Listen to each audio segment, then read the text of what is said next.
I'm not a music producer charged with preserving and maintaining some of the most beloved music of the 20th century, or the lone juror who knew all along that the defendant was innocent. I'm just a schnook.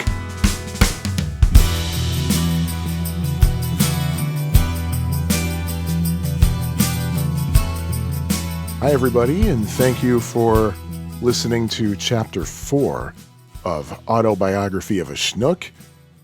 Who's the schnook? I am. I'm Sean. I hope you're all doing well.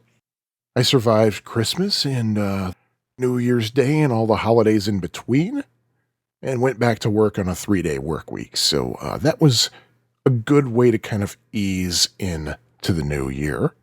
And I gotta say, I'm really flattered by some of the compliments I've been getting. Someone compared me to actually a couple of people compared me to Gene Shepard.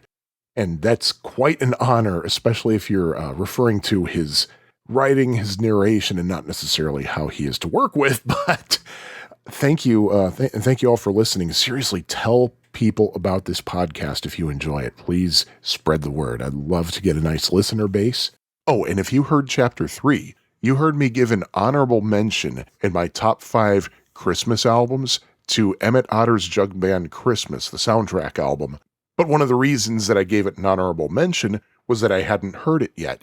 Well, guess what I got for Christmas? Yep, my wife got me the Emmett Otter's Jug Band Christmas soundtrack on CD. And, what can I say? I love it. I absolutely love it from start to finish.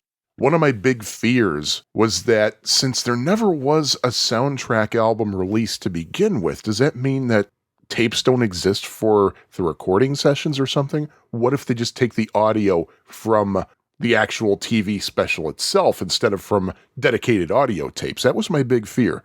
Well, it doesn't sound like they did that. This sounds like real, actual, honest-to-God audio tapes from the session. And it sounds really good. Most of the music that you only heard part of in the TV special, it's actually complete on the album. That's really, really cool. I am loving it.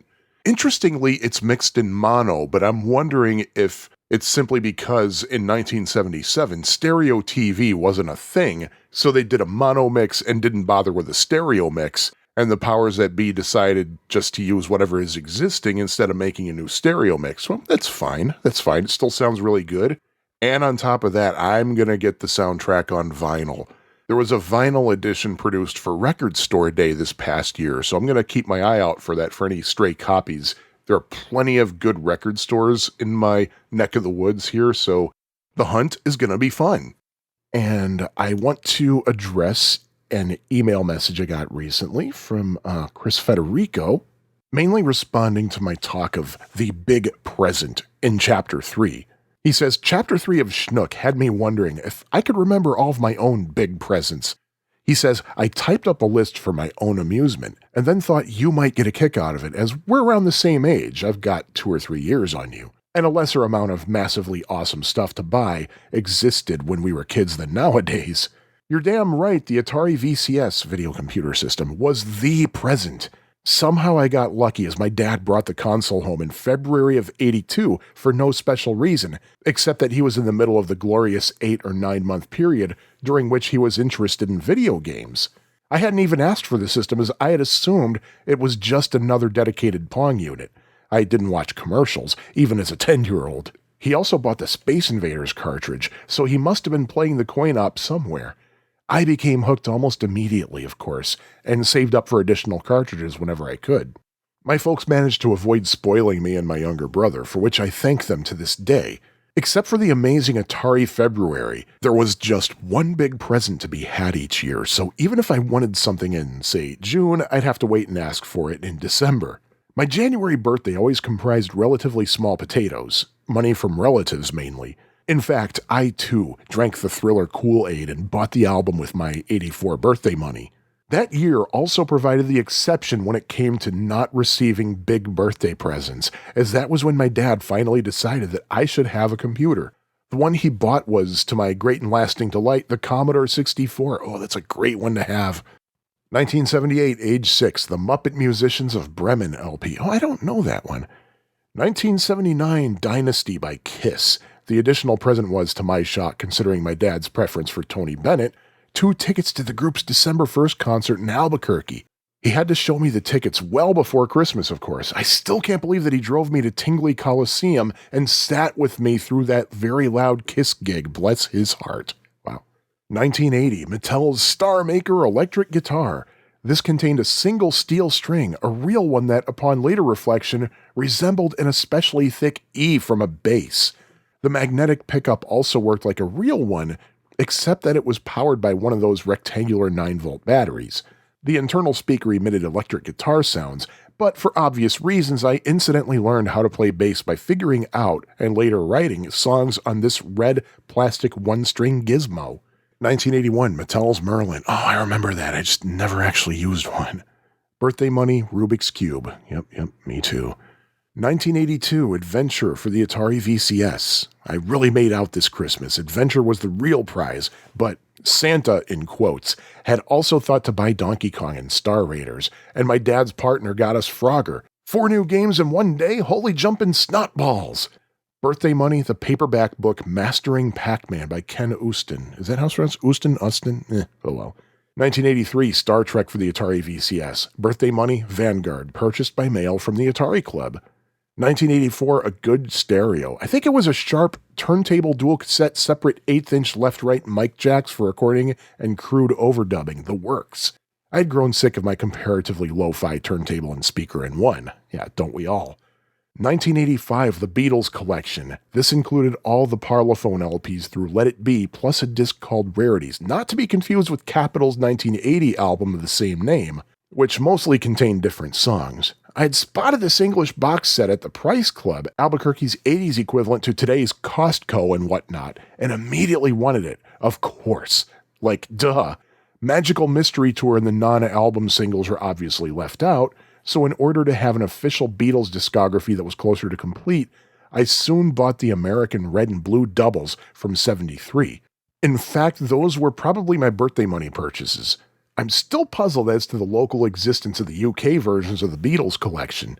Someone on the store's ordering staff must have decided on this import, but at the Price Club?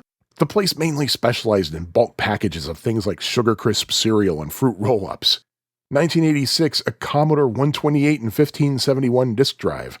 I'd received a Commodore 64 and 1541 for birthday number 12 in 1984. Now I wanted the computer's follow-up. I can't remember why. The C64 was just fine and still going strong.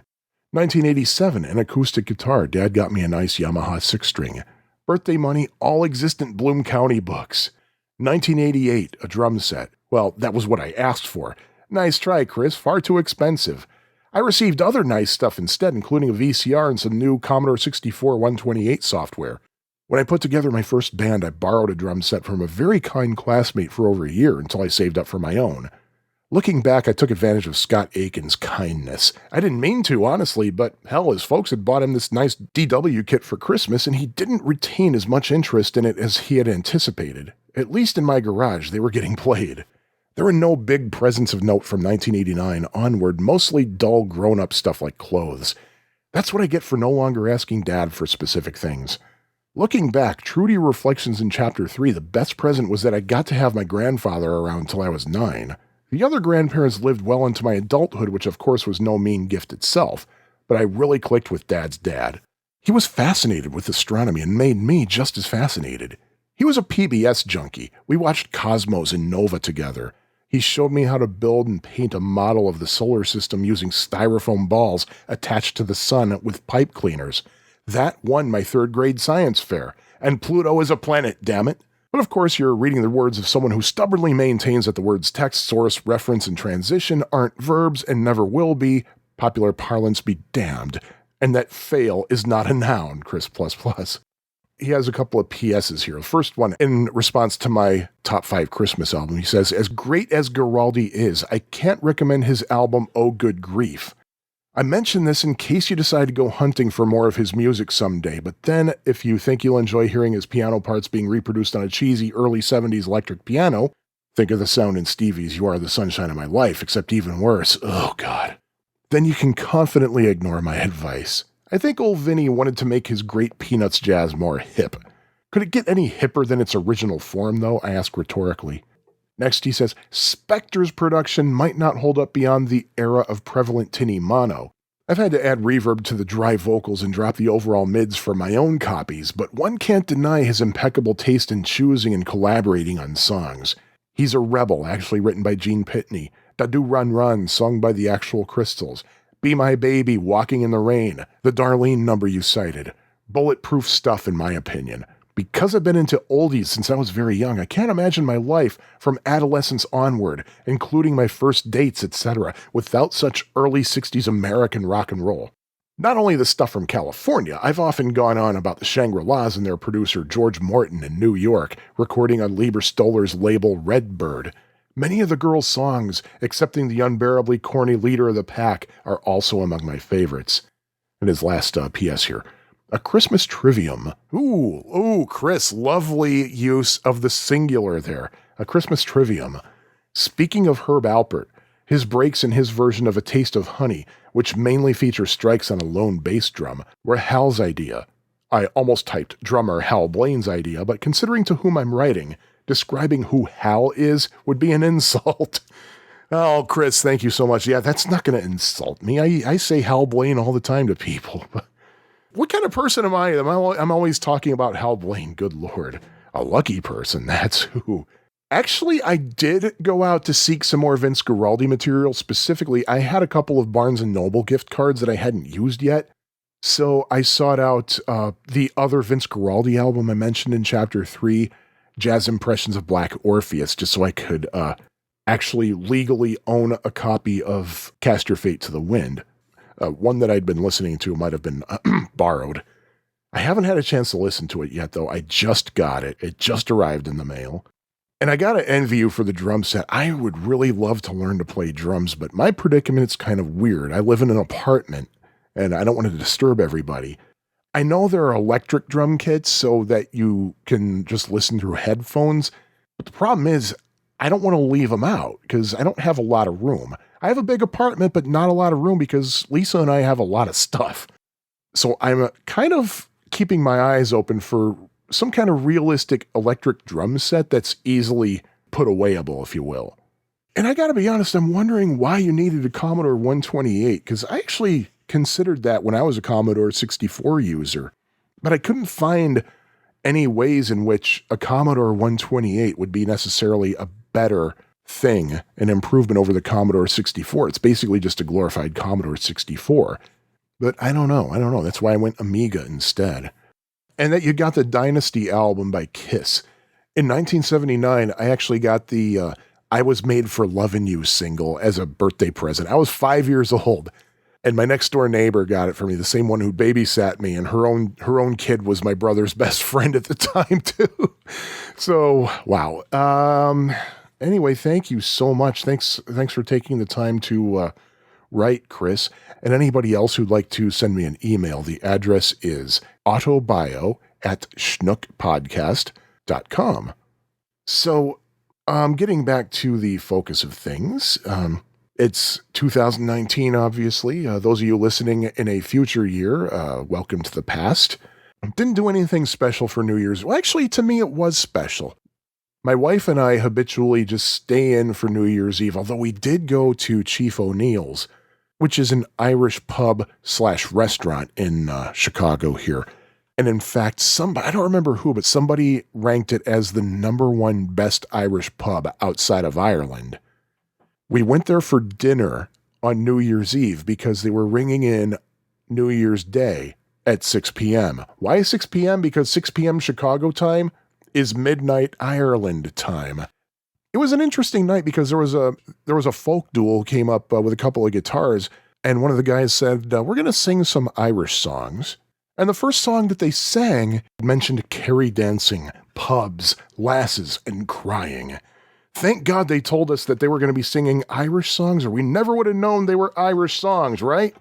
But after that, we went home and we did what we usually do on New Year's Eve, which is just veg out and have some snacks and watch the train wreck that is the WLS, that's the ABC station in Chicago. Their New Year's Eve coverage is just always a big train wreck. Oh my God. People always it's one of the most popular things to watch here because it's just so atrocious. and the two hosts, Mark Giangreco and I think Janet Davies, they're usually already drunk before the camera even flips on, and they usually exchange a really sloppy kiss at midnight. It's an embarrassment to watch. And we also watched, we switched back and forth between different coverages, of course, but that was the main one. But I remember the first time I stayed up until midnight on New Year's Eve. I was either in first or second grade. My parents and I were snacking on chips and dip and leftover Christmas treats like fudge, cookies, etc. I don't remember if my brother was there. He may have gone out with some friends. But what I do remember most vividly was that when midnight hit, I just suddenly started crying. My mom figured that I was just overtired and just wasn't used to staying up so late. But I know the truth, and I just didn't want to say it. I was truly, truly sad. It was January now, and it was only a few more days before I had to go back to school. Christmas break was always great because, first of all, it was Christmas, presents, good times, and best of all, no school. I always hated school, always. I always did pretty well. I usually got good grades. I always made honor roll in high school, dean's list in college. And some of my dearest friends actually are former classmates, but I hated sitting in a classroom for hours. I hated the responsibility of doing homework, having to pass tests, all the while not getting a cent for all the work I was doing. In fact, I went to Catholic school, so technically I was paying them for me to do the work. Well, okay, my parents were actually the ones paying, but you get the point. My parents always told me, especially my dad, someday you'll wish you were back in school. Well, that was either a huge lie or a very misguided belief because there hasn't ever been a day since I graduated college that I wish I were still in school. I'm an adult. I can do what I want. Only thing I have to worry about really is paying bills. And the work that I do every day, I actually get paid for, which means I can pay bills. But boy, did I hate school. And did I dread seeing WGN's bumper on TV that used a piece of the movie Holiday Inn, the big scene at the end with the song Happy Holiday. For some reason, I only saw that well after Christmas, so it usually reminded me that my days of freedom were numbered. That instance of being sad when the new year happened became an annual tradition until I graduated from college. I will admit, though, that this year, even though I'm long out of school and I'm a grad school dropout, I was pretty unhappy as 2019 came in. No, I didn't have to go back to school, but I did have to go back to work. I like my job, don't get me wrong, but I had a nice 12-day break. December 20th was my last day of work, and there was so much I did during those 12 days, and there was so much more I wanted to do. Remember how I mentioned in the preface episode of this podcast that I wish there were 5 of me so I could do all the things I want to do? The thought of going back to work on January 2nd really brought out that sad feeling, and hard. Returning to work, it did have some positives, though. For one thing, my first week back was a 3-day work week, like I said before. And for the first time ever, I have Martin Luther King Jr.'s birthday off this year, so I won't have to wait forever for a non-vacation day off. And a big part of why I wasn't ready to go back to work is, well, I didn't want to be away from my wife. Lisa and I tend to, well, like each other, and when we spend that much time together, it's just hard to let it go. I guess that's a sign of a good marriage, right? But with 2019, I have some pretty high hopes for a good year. I'm excited about getting a beagle. Yeah, it's been very difficult losing Ruthie, and to this day, well over a month later, it's still hard. But it's almost as hard not having a dog at all. I'm excited about Midwest Gaming Classic in Milwaukee this April. My friend Jim and I are going to have a vendor table for Pie Factory podcast. First of more than one plug for that podcast for this episode. Haha. I'm looking forward to more classes at the Old Town School of Folk Music. Coming up soon is Queen Ensemble. I don't know much about Queen, but their music is a vocal harmony lover's dream, so I can't wait for that to start. I just learned Python programming, so I'm excited about opportunities that'll open up for me at work and in my own personal nerdiness. Hopefully there will be a Beatles archival box set for the Abbey Road album, as there was in 2018 for the White Album and 2017 for Sgt. Pepper's. Lisa and I, we will be celebrating our 20th wedding anniversary in San Diego, and we'll be going to San Francisco in the spring. So there's a lot to be excited for. And of course, I'm excited about the future of this podcast. So let's start with the first segment of Chapter 4. I'm going to call this segment, You Can't Spell January Without Jury.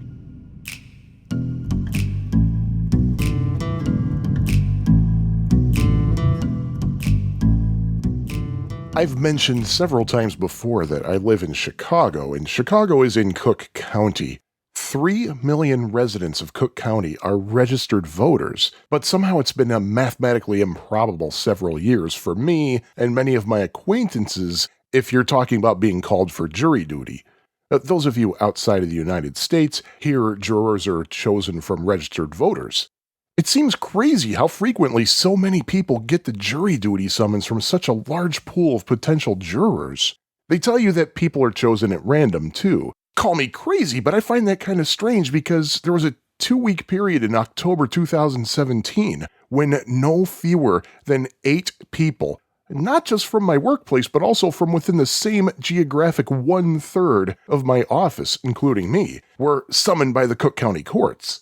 Now let me just straight up say that I would love to serve on a jury, I really would. The problem, however, is that my employer will only cover me for 1 day of jury duty per year. Any additional days on jury duty would require me to dip into my paid time off days, which, I don't know, I'm not willing to do. I heard that one of my coworkers, when he reported for jury duty, was told to free up 5 weeks of his schedule for the trial he was picked for. I found that strange because I'm pretty sure you'd be dismissed on the basis of financial hardship. Missing 5 weeks of pay? He was an hourly contractor, by the way. That certainly should count as a financial hardship, no? My wife is a teacher. It's usually pretty easy for her to get out of jury duty. There's somebody at her school that she talks to, and that person makes a call, and like magic, Lisa's excused. She got a summons around the same time that I was most recently summoned, but her contact forgot to make that all-important phone call. So the administration at the school told her, yeah, just report. So at the very worst, you serve on a jury, you won't have to do it again for a year. Best case scenario, you get dismissed, and again, you won't have to report for a year. Sure enough, she was dismissed after being called into a courtroom. Almost like clockwork, though. Once that year was up, she got another summons. And I'll get to that a little bit later. I have a friend who's very willing to serve on a jury duty and has done so at least once. He says that jury duty is the only real way you can make a positive change, even more so than voting. I don't know if I 100% necessarily agree, but yes, serving on a jury, it's certainly an opportunity to make things happen for the better. Unfortunately for him, it actually cost him his job once. If I recall correctly, he was fired for not showing up at work, even though he did notify his superiors that he had jury duty. But apparently they had some kind of weird procedure he was supposed to do at work when receiving a jury summons, and when he filed for unemployment, his ex-employer had his claim denied. Well, my friend fought it on the grounds of wrongful termination, and he won, because by law, your employer cannot discipline you if you notified them at all of your upcoming jury duty, regardless of whether it follows the office's prescribed procedures. Frankly, I wish the law would go further and dictate that, you must be covered somehow for your civic duty. The $17 a day doesn't put a roof over your head. And again, I would love to serve on a jury. The problem is I love having that roof over my head even more than I would love to serve on a jury. But getting back on track, I might be wrong about this, but I think there are 4 main county courts here in Cook County. There's the criminal court at 26th and California on the south side of Chicago, which is adjacent to the Cook County Jail, the same place where Elwood Blues was disgusted with the oatmeal. There's a civil court downtown, and I believe the other 2 courts that I know of, there's one in northern suburban Skokie and one in southwest suburban Maywood. They're all circuit courts. What does that mean? I don't know. I'm just a schnook. I don't have time to research all that. Having said that, those are the 4 locations that are mentioned on the jury summons.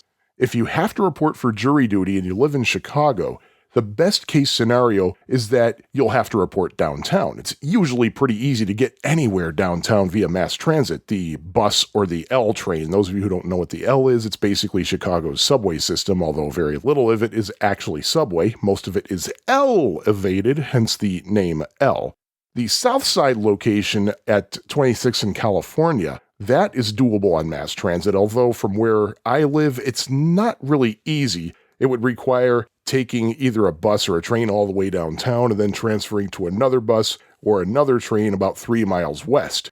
Where the Skokie court is located, it's much trickier to reach by mass transit, at least from where I live. And Maywood, forget it, it's next to impossible. And between my wife and me, we have 1 car, and Lisa needs it for work, so getting to Maywood would be next to impossible for me. When Lisa got her summons, she lucked out. The 2 times she had to report, once was during the summer when she couldn't play the teacher card. She had to go to the civil court downtown. I think she said that one of the trials she nearly got picked for involved a rich woman complaining about some kind of hardware or appliance installation. But that's neither here nor there. Lisa said the mass transit ride was pretty easy. Twice I had to report, and both times I had to go to 26th in California. Which brings me to my jury duty story. I just found the experience so fascinating that I felt it's worth sharing, mainly for those who never got as far as I did in the jury selection process. The summons told me to show up at the court building at 10 a.m. I got there and I had to go through a gender-segregated series of velvet ropes along with, well, everybody who would be in a court case. Other potential jurors, actual litigants, which meant that the guy behind me could have potentially been a mass murderer for all I knew. People who were there just to observe the trial, lawyers, everybody. If you were part of that trial, you were going through that line unless you were the judge. At the end of the maze of ropes, there was a metal detector where I had to empty the contents of my bag for inspection. Wasn't too difficult, my bag just had my laptop, a notebook, and a pen. After inspection, I was directed to a large waiting room, the juror room, if you will, where I was given one of, I believe, 16 numbers and a small questionnaire to fill out.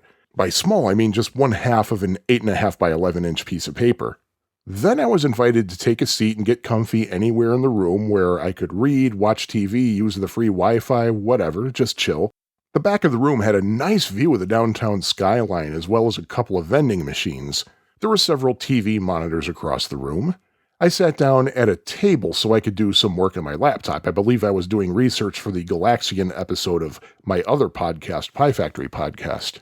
About half an hour later, the big moment for any potential Cook County juror happened. They had to show the juror orientation DVD. Well, I use the term DVD loosely because it's obviously a DVD transfer of an old VHS tape. The name of the video? You, the Juror. How original. The host? Lester Holt. Yep, Lester Holt from NBC Nightly News, except the video was made when he was still a local NBC newscaster back in the 80s. Hello, I'm Lester Holt, and today I'm going to lead you through the process of serving on a jury. Well, I just remembered that the video is available for viewing online. I could have just directed you to the video, and you'd know immediately from the video that it's from the 80s. Anyway, a link will be in the online bibliography. After that, more chilling, just listening for your number to be called. Occasionally, they'd call out a number and say that if you have that number, you're dismissed. So I just kept on researching for Pie Factory podcasts until I heard my number called at about 11:30 a.m. When everybody with my number gathered up front, we were all told that we were about to be escorted to a courtroom because the judge in that courtroom wanted to talk to us. From what I could tell, the courtroom was intentionally placed as far away from the juror waiting room as possible. It took forever to get there. Security opened the door to the courtroom where a hearing was actually in progress. The judge interrupted the hearing to say what he wanted to say to us. He said, "Hi folks, go get some lunch and I'll see you back here at 1. And that was it. About 30 of us had to walk all the way to the courtroom just to hear something that could have been relayed to the juror room. Whatever. Dining options near 26th Street and California Avenue were unexciting, to say the least. There is a Popeyes on one corner. Ugh. Having said that, Popeyes Chicken, I will consider having you sponsor this podcast. Send me an email. And I seem to remember a hole-in-the-wall burger place that wasn't open that day for some reason, so I just ate in the court cafeteria, probably the least exciting meal you could imagine. There was a taco station, a burger station, and a hot dog station, possibly a salad station, I don't remember. But I was in the mood for a taco, so I got in line at the taco station. Well, counting myself, it was only 2 people, so I don't know if you'd count that as a line, but you get my point. The lady in front of me ordered a couple of tacos, and she asked for tomato. The guy told her they don't have tomato. Then what's that little bin of chopped dark orange things that are obviously tomato pieces? The guy said again, we don't have tomato. She then asked for olives. Once again, nope, no olives. Which, of course, made me wonder what was in that bin full of little round black things. It wasn't like there was a language barrier. The guy stationing the taco stand clearly only knew English.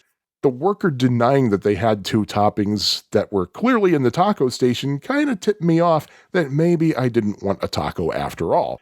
So instead, I got a mediocre cheeseburger and then went to a vending machine for potato chips. The burger stand had no fries or anything, just burgers. I ate my disappointing lunch and went back to the juror room and read the latest issue of Mac Life until it was time to go back to the courtroom. The walk back to that courtroom was long enough that I'm pretty sure I exercised off my mediocre lunch. The security guard opened the door and asked us to sit in the back of the courtroom. Besides the 30 or so of us potential jurors, there were 3 other people in the courtroom. Up front and to our right, there was a guy in khakis and a light blue button-down shirt, and 2 women whom I correctly guessed were his lawyers. After about 5 minutes, another woman entered, again someone whom I correctly guessed was a lawyer, and walked over to the other 2 lawyers. She greeted them, shook their hands, and took her place on the other side of the front of the courtroom. About another 5 minutes later, the judge entered. Up to this point in my life, the only courtrooms I'd ever seen were on TV and in the movies, so I was kind of surprised by what I saw when the judge came out. He seemed to be a pretty mellow, easygoing guy, a bit on the younger side of what I expected a judge to be given the courtroom dramas I'd seen. He was probably in his mid-50s. His hair looked like it had been modeled exactly after John Lennon's 1966 hair. It occurred to me that before the Beatles, if you were a man and had hair like that, you probably wouldn't even be allowed to set foot in a courtroom. The judge introduced himself as James Lynn. I later looked him up. Lynn has kind of a mixed reputation from what I gather. From the articles I read, he once let off a cop on a DUI charge with a slap on the wrist. But one thing that stuck out to me was he presided over a case involving a crime that was all over Chicago news. At the Chicago Transit Authority Red Line L stop at Fullerton Avenue, somebody stole an iPhone from someone on the platform, and as the thief ran downstairs to escape, he shoved a lady out of the way. She tumbled down the stairs and later died from her injuries. Judge Lynn threw not just the book, but practically an entire library at the guy. Judge Lynn addressed us jurors first. He thanked us all for our time, and he said he realized reporting for jury duty is a big inconvenience for a lot of people, but he assured us that the case we were being selected for was a simple one. He said, "I guarantee you it will be over by tomorrow afternoon at the latest." The judge introduced the defendant, William Anderson. I'm making that up, by the way. That was the guy in the khakis and the blue shirt. Mr. Anderson then turned to us, smiled politely, and said, "Hi, everybody." Then the judge introduced William Anderson's attorneys, who likewise greeted us. Judge Lynn then listed the charges against Anderson. Something about weapons, firing a gun, a whole list that I just totally lost track of. Oh my God, if I get picked and I admit that I don't remember the charges, what am I going to do? Do I admit that I don't remember and look like some schnook who wasn't paying attention? Oh, crap, I forgot everything he said. But after Judge Lynn finished reading the charges, one of Anderson's lawyers, again smiling politely, raised her index finger. Lynn said, "Excuse us for a moment, we need to have a chat." Judge Lynn and the lawyers from both sides huddled in the corner for a minute or two. Then the huddle broke with the judge and the attorneys back in their original posts. Judge Lynn then said, "Folks, I sincerely apologize. Please forget everything I said." Whew. Mr. Anderson is just facing one simple weapons charge, unlawful possession of a firearm. Apparently on New Year's Eve, he was caught with a gun while under probation or parole or something. It's okay that I don't remember that exact detail now. This time that I'm telling you about happened over a year ago. Judge Lynn then assured us that what he was going to say next was not meant to insult our intelligence. He said, "I know you all heard this stuff in school in your history classes, but I just want to make sure that we're all on the same page." He explained how court cases work in the United States. Defendants are presumed to be innocent unless proven guilty. Therefore, he said, "As far as I'm concerned, Mr. Anderson is innocent. The burden is on the state to convince me otherwise, and I need you to do the same. As far as you're concerned, he is innocent unless this attorney here can change your mind." Judge Lynn spent a great deal of time explaining that the United States court system is set up so that defendants are judged by a jury of their peers, and that no other country does it that way. "Is this the best way?" he said. "I don't know. Maybe it is, maybe it isn't. But the fact is, that's how it's done here." He then told us he was going to start calling people up one by one to interview for potentially being on Anderson's jury. Judge Lynn showed us the stack of the aforementioned questionnaires we all had to fill out, and he assured us that selection is completely random. He said, "To prove that I'm not lying, you can watch me shuffle them." He split the stack into 2 and shuffled them just like a deck of cards. Then he even invited one of the attorneys to come over and cut the deck. Judge Lynn said he needed to pick 12 jurors and 2 alternates. Then he called up the first name, not mine. I'll explain what happened with each person Judge Lynn called up. Each person was escorted to a seat in the jury box. Judge Lynn asked each person, "Where do you live? Is there anything that would prevent you from being part of a jury? Like physical injuries, whatever. Were you ever on a jury before, and if so, when? Who was the judge?" By the way, everybody who said, "Yeah, I've been on a jury before," they said, "I don't remember who the judge was." And Judge Lynn said, "Nobody ever remembers the judge's name." Another question Judge Lynn asked everybody was, "Were you or someone close to you ever the victim of a violent crime?" Now, that last question really stuck out like a sore thumb to me because everybody answered yes. It occurred to me that I personally couldn't think of anybody I knew who either was not or didn't know a victim of a violent crime. In fact, my niece had recently been carjacked at the time. Lynn followed up that question with, "Can you be fair?" What he meant was, can you not even consider that violent crime you or your loved one experienced if you were to be on Anderson's jury? Something I noticed, though, is that Judge Lynn would ask the men, "Can you be fair?" But if he was talking to a woman, he'd tend to say, "Can you be a fair woman?" I found that unsettling. It seemed that he was implying that women are not fair by default. But he redeemed himself. Later on, he would break that habit. Sometimes he would say to a man, "Can you be a fair man?" Or he would say to a woman simply, "Can you be fair?" There was one potential juror who obviously didn't want to be there, though. She couldn't promise that she'd be 100% unbiased because her husband is a retired radio personality, and she came up with some kind of explanation as to why that had anything to do with anything. I don't remember the details. She couldn't sit down for long periods of time also. Judge Lynn said, "Well, that's okay, we can accommodate you. You can stand up, you can do whatever you need to do." And because of an illness, she said she feels faint a lot and needs to take medicine frequently. And Judge Lynn said, "That's no problem. You can bring any medicine you need, and we can provide water if you need it." And it just reminded me of an article I had recently read about how to get out of jury duty without lying. And the article ended by saying basically, if you really don't want to serve on a jury, don't worry, they will let you go. I'm not saying the lady was lying. I actually believe her. But I wonder if it would have been easier for her to say, "Look, I really don't want to be here, no offense meant." She was the only person who raised any concern. Everybody else seemed to be willing to be on the jury. After each interview, the judge conferred with the attorneys from each side and determined yay or nay for each potential juror, reminding each nay person, "Don't forget to pick up your check from the bailiff on your way out."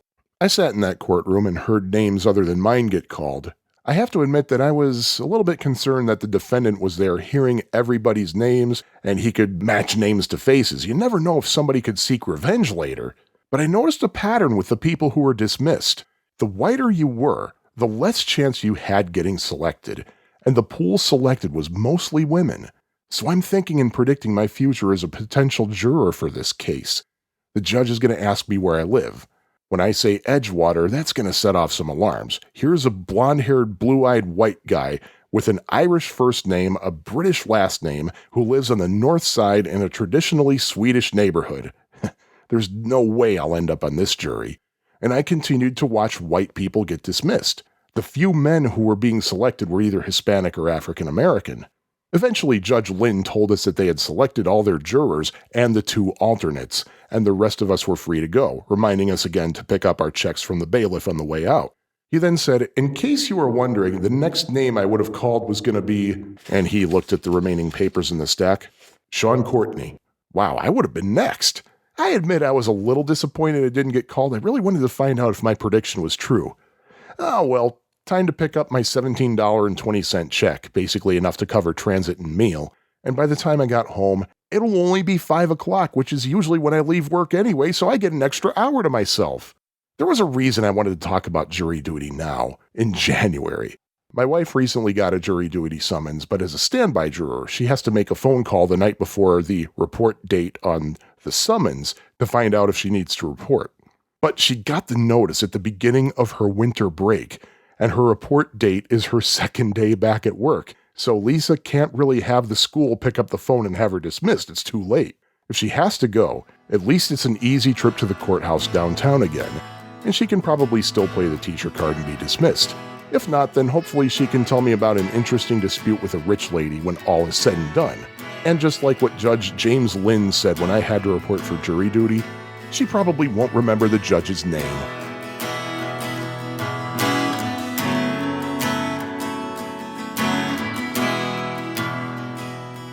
By the way, in case you're wondering whatever happened with Lisa's jury duty, well, I believe I mentioned earlier that as a standby juror, there was a phone number she had to call to find out if she needed to report the next day. Well, she called the number and found out she didn't need to report after all.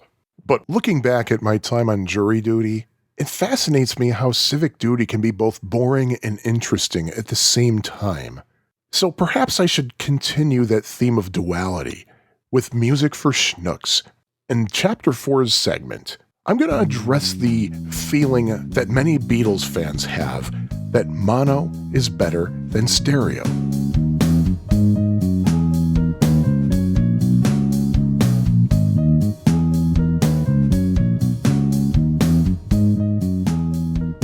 I don't know what generation you'd consider me in terms of being a Beatles fan.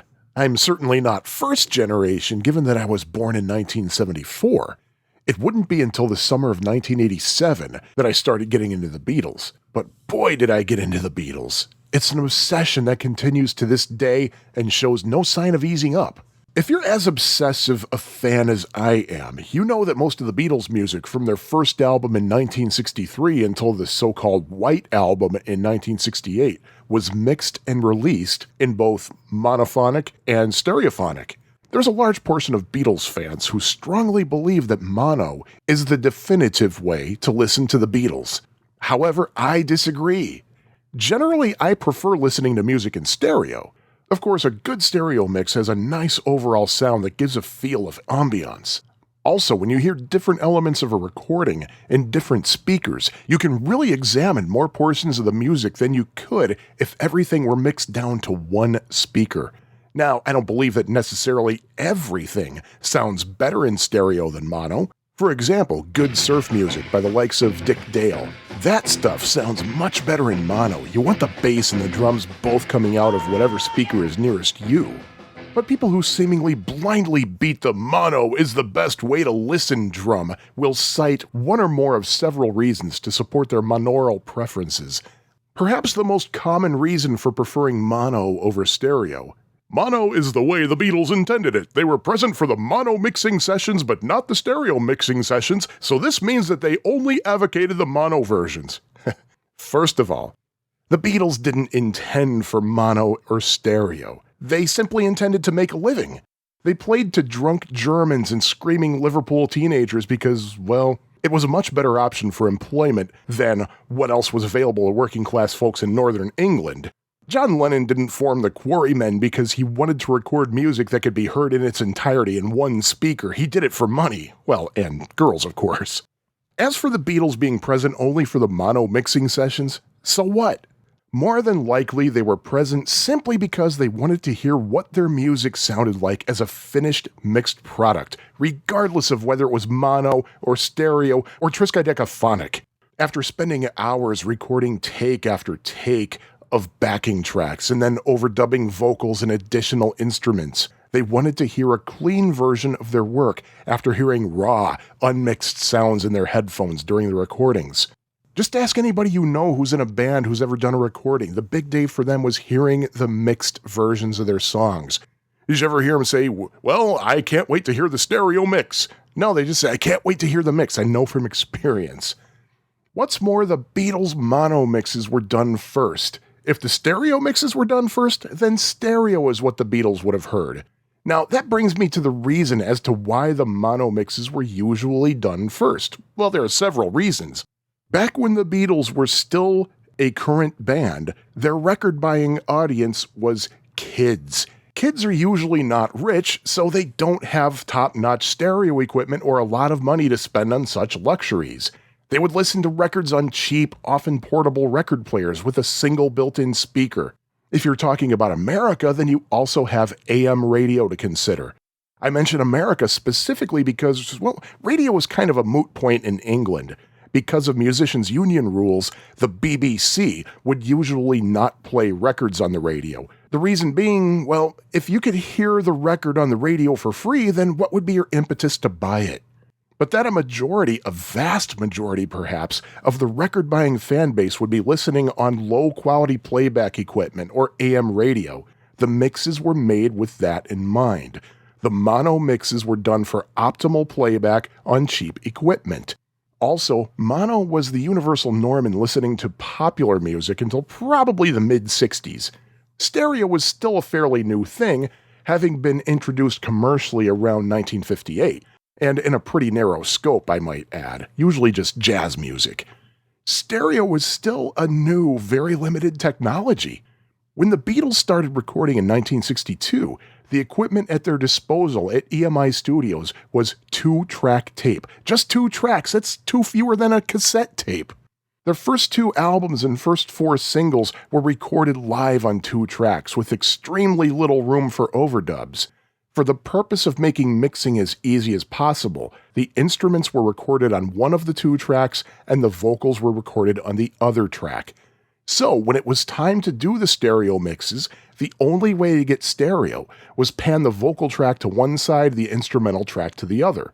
For stereo fans such as me, though, this means you can get an instrumental version of a song and hear the musical intricacies quite clearly simply by turning the balance to one speaker.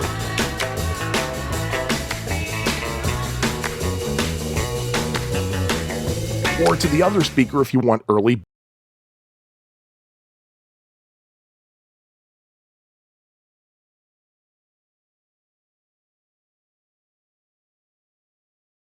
limited mixing techniques. My point is that the Beatles' music, at least in those early days, was in mono, not because anybody preferred mono, but because stereo was still too new to get a truly solid, balanced mix. You can't do much with just 2 tracks. It has nothing to do with preference, but rather with the technology that was available at the time. Things changed later in 1963 with the recording of I Want to Hold Your Hand. It's not I Want to Hold Your Hand, by the way. That was the first song the Beatles recorded on 4-track tape. The 2 additional tracks meant that the Beatles could much more easily record just an instrumental track on 2 or 3 tracks of the tape, and then use the remaining track, or tracks, for vocal overdubs. This technique allowed a much more balanced stereo mix than before. Different parts of the instrumental backing could be heard separately in different speakers, and the vocals could be centered so they were audible in both speakers. In fact, this is the reason the original plan for the Beatles' album's 1987 CD debut was to have their first 2 albums mixed in mono for the CDs, with all the other albums released in stereo. Of course, the first 4 albums were actually released in mono in 1987, but we can overlook that for now. As most diehard Beatles fans know, the Beatles were mixing in mono as late as 1969. Even though by then their albums would be exclusively released in stereo, the singles were still mixed as mono. This, of course, means that their landmark Sgt. Pepper's Lonely Hearts Club Band album was released in mono and stereo. Many, including George Harrison, have said that the definitive listening experience is the mono version. Well, I don't care that that's what a Beatle said because I have issues with that assertion. Let's look at where the Beatles were in 1967. Just months before the release of the Sgt. Pepper's album, the Beatles were on tour, strangely not promoting their new Revolver album, but instead being the mop tops the screaming fans knew and loved. However, the 1966 tour wasn't quite the raging success that their previous tours were. Venues were no longer selling out. On top of that, the Beatles were growing weary of touring, being driven to venues in armored cars, not being able to hear themselves on stage very well. They decided that, for those and various other reasons, the 1966 summer tour would be their last, so they could focus on working and evolving in the studio.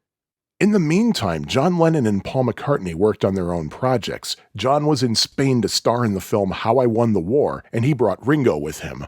Ringo would then take some time off to spend with his family. Paul also found himself in the movie industry, composing the score for the movie The Family Way. George Harrison went to India for 6 weeks to learn to properly play sitar with Ravi Shankar. For all the world knew, the Beatles were essentially done. What the world did not know, however, was that the Beatles regrouped in November of 1966 and began working on arguably their crown jewel masterpiece. Instead of just a collection of pop songs, the new album would have tracks that flowed together with a theme. The album had an orchestra, Indian music, sound effects, stereo effects fading from left to right and back from right to left again, and a crashing piano chord that seems to last forever. Some pressings even had something literally for dogs. contrasting with the Beatles' previous album Revolver and its black and white cover. Sgt. Pepper's Lonely Hearts Club Band had a full-color gatefold cover. Lyrics were printed on the back for the first time in pop music history, as far as anybody can tell. There was an artsy inner sleeve designed by an art group called The Fool. The album came with cardboard cutouts. Once known as lovable mop tops with matching suits, the Fab Four emerged from their cocoon in motley Carnaby Street garb. On top of that, they now had mustaches, implying wisdom and maturity. Yet there are stubborn fans who insist that the definitive way to listen to these new, colorful, experimental, and mature Beatles is in glorious, full-dimensional mono? Now, you'd think that the easiest way to make a mono mix is to do the stereo mix first and then just take the stereo mix and combine the two tracks down, right? Well, that's not how things were done with the Beatles or with most other recording acts. As I mentioned before, usually the mono mixes were done first, usually with the most time and attention, while the stereo mixes were done later, often as an afterthought. But I really don't think that was the case with the Sgt. Pepper's album. I don't think the folks at Abbey Road were paying too much attention when they were making the mono mixes. For one thing, the playback is a bit slow on the mono version, making it drag a bit. The exception being She's Leaving Home, which actually plays back fast on the mono mix. And if my understanding is correct, the fast playback was actually intentional. The mix itself throughout the album is just plain sloppy. The transition from the title track to With a Little Help from My Friends awkwardly hesitates. The transition from Good Morning to the title track's reprise is terrible. And in said reprise, there's half a measure of extra drum beats, throwing off the overall rhythm of the song, and certainly triggering OCD in many listeners. Those are just a few issues with the mono version of the landmark album. But really, the definitive listening experience is with the mess of the mono mix? Obviously, those in charge of the mono mixing agree with me that it was a terrible mix because all the mistakes on the mono version were corrected on the stereo version. Mind you, there are some pretty cool things in the mono mix that aren't in the original stereo mix. For example, Lucy in the Sky with Diamonds has some cool phasing effects not present in the stereo version. There's an understandable reason for that too. Back then, phasing had to be done by hand. You had to synchronize two copies of the same recording, then actually put your finger on the tape reel to slow it down ever so slightly to get that phasing effect. They called this process flanging because you would manipulate the metallic rim, or flange, of the tape reel.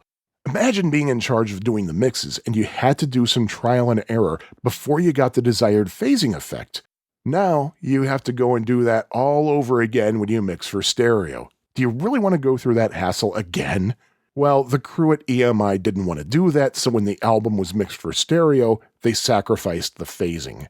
The same fate later happened to the phasing effect on the song Your Mother Should Know from Magical Mystery Tour. The entire song had that phasing in the mono mix, but the stereo mix didn't have any phasing at all.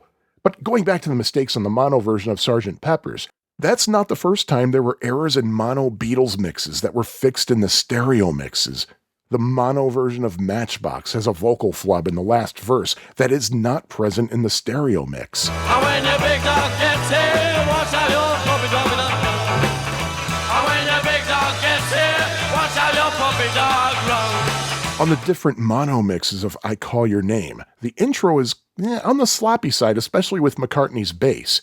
But the stereo version, especially the British stereo version, is clean and smooth. There's a stray cough in the mono Norwegian Wood that's not present in stereo. And perhaps the biggest violator of cleanliness is the mono version of Don't Pass Me By from the White Album.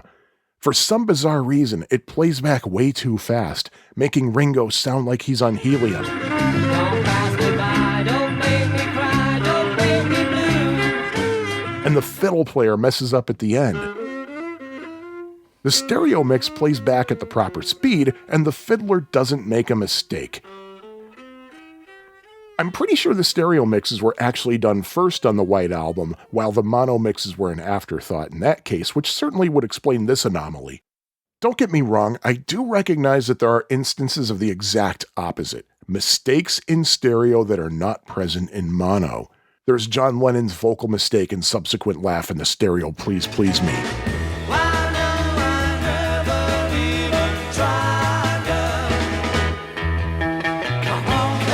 Paul McCartney's voice crapping out on the stereo If I Fell. If our new love was in vain. And the harmonica dropout in the stereo I Should Have Known Better. But the mono versions of each have flawless performances. But that's, 3 flawed stereo versions? The numbers definitely skew in favor of the stereo mixes in terms of fixed versions. But again, don't get me wrong, there are some Beatles songs whose mono mixes I definitely prefer over the stereo mixes. For example, Hey Jude has a lot more oomph to it in mono than it does in stereo. Paperback Writer packs a better punch, especially with the echo effects that the stereo version doesn't have. Tomorrow Never Knows is even trippier in mono. And Mother Nature's Son has a nearly divine, transcendental property in the mono mix that just isn't present in the stereo mix. I recommend especially listening to the mono Mother Nature's Son with a good pair of headphones. And let's get one thing straight though, we obsessive fans love listening to mono in stereo just to spot the differences. If you really want to keep yourself busy, listen to the UK stereo, US mono album, US single, and US stereo album versions of I Am the Walrus, and write down all the differences you notice. But generally, I prefer stereo over mono, not just with the Beatles, but with all music. Stereo usually sounds brighter, and I like to be able to focus on individual pieces of the music, which is much easier to do with stereo than with mono. Unfortunately, though, not all Beatles songs are available in stereo. Not counting archival releases, 5 of their tracks, at least with current technology, will never have a true stereo mix. Love Me Do, P.S. I Love You, She Loves You, and I'll Get You. If you were paying attention, you may have noticed that I only named 4 songs, but that's because the Beatles released 2 different versions of Love Me Do. The original single pressing of the song released on Parlophone in England and Capital of Canada, featuring Ringo Starr on drums, and the album version with Andy White on drums and Ringo on tambourine. Neither version was ever mixed in stereo. The reason those songs I mentioned will never be in stereo is that after the songs were recorded, they were mixed for release on singles. At the time, they were intended just to be singles and not album tracks, so they were only mixed in mono. After the mono mixes were finalized, the original multi-track session tapes, 2-track session tapes. Remember, EMI only had 2 tracks back then. Those tapes were either destroyed or erased and reused. Back then, that was the practice. Not everything was saved. Shortly after the release of the She Loves You and I'll Get You single, there was a new policy that session tapes would no longer be destroyed or recycled. Honestly, though, I'm not crying in my beer over not hearing Love Me Do and P.S. I Love You in stereo, as they're, mediocre songs, especially P.S. I Love You. But it would be great to hear the powerful rocker She Loves You in stereo. Maybe future technology will allow it. Sure, there are some audio software tricks that can be used to possibly isolate individual elements of a song, but it's not always reliable. Plus, Giles Martin and others in charge of Beatles releases might not feel it's worth the trouble. So yeah, give me stereo. And yes, I know there's 5.1 as well. Thing is, I don't have a way to listen to 5.1 sound right now. And even then, up till 1968, most of the Beatles songs had a maximum of 4 tracks anyway, so what's the point of having 6? The cool thing, though, is that I could at least isolate the individual 5.1 sound channels with some software. Baby, baby, you're a rich man. Baby, you're a rich man. Baby, you're a rich man too. But unfortunately, 5.1 sound is not always mixed for isolation, but more for ambiance, and in these cases, isolating the 5.1 channels just doesn't offer any revealing results. My dream, though, is to have access to the music with all of its tracks separated. There's no reason this can't be done. Put the individual tracks online for download and offer them in some kind of lossless audio format. I'll buy them! Come on, powers that be, make this happen! Hard drive space, solid state drive space, whatever, that kind of storage space is cheap and it's only getting cheaper. There's hardly any overhead on your part. Having said that, I'm going to shut up with this rant and just tell you that coming up in a future episode down the line, there will be a similar discussion of mono versus stereo, but regarding the Beach Boys. I have a possibly controversial theory that I will proffer. You have been warned. I think this is the first time in the run of Autobiography of a Schnook that I had a dedicated Beatles segment. Spoiler alert, Chapter 5 will have a dedicated Beach Boys segment. I guess it's actually a good transition given the email that I received from Chris++. So good on you, Chris, for mentioning both the Beatles and the Beach Boys, because that makes for a good episodal transition, in my opinion. But that's going to do it for Chapter 4. Should you like to keep up with Autobiography of a Schnook between episodes, the website is schnookpodcast.com. My email address is autobio@schnookpodcast.com. My Twitter and Instagram handles are both Schnook Podcast, and the Facebook page is at facebook.com/Schnook Podcast. And as usual, I thank Lisa for her surprisingly undying support in my endeavors with this podcast. And once again, if you enjoy this podcast, please spread the word about it. I really have a great time doing it, and I hope you enjoy listening to it. Until Chapter 5, and actually after Chapter 5 and forever, please keep in mind, the good goes around, and I hope it goes around to all of you in 2019 and beyond. All the best, my friends.